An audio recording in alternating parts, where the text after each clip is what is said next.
as I gravitated to the industry of coffee and I saw that latte art created this communal environment, you have to if you don't know me, you will never understand my energy.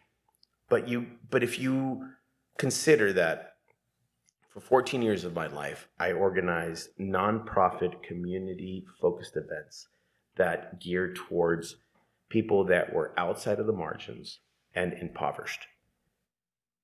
And then I come into this community that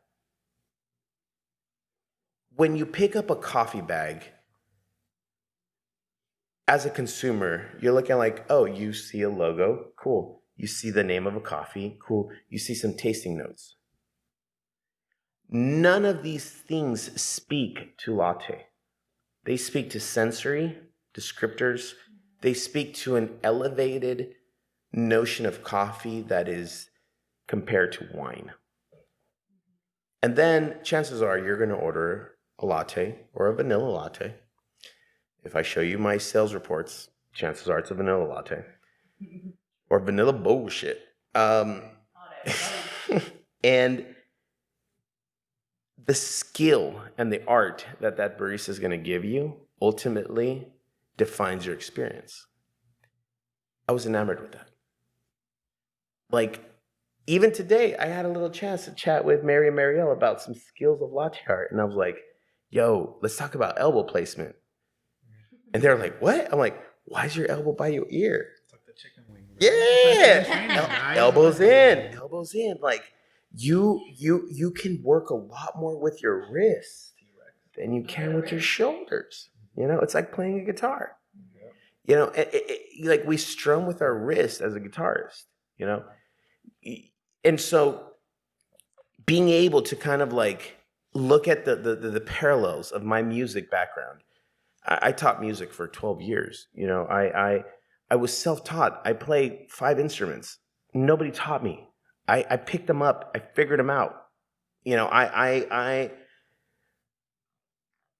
don't know how I did it, but I did it. It's possible. And I was able to create a path for people like me who didn't grow up with instruments, didn't have their fucking white mom driving them to fucking piano lessons, and be like, look, you're poor, you don't got this, but I sense your energy. Let me put an instrument in your hand. Let me show you what I know.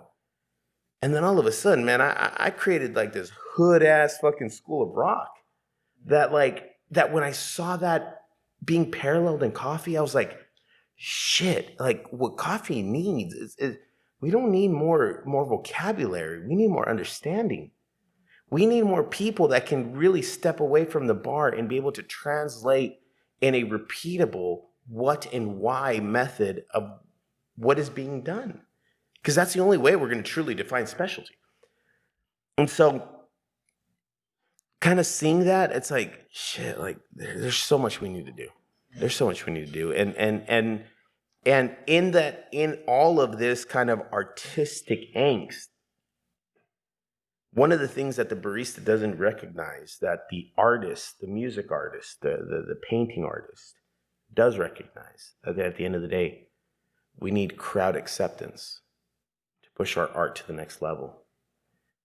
And too many baristas walk into the assumption that you, the audience / customer, are already fanboying over my shit. And you're not. You just need fucking drugs.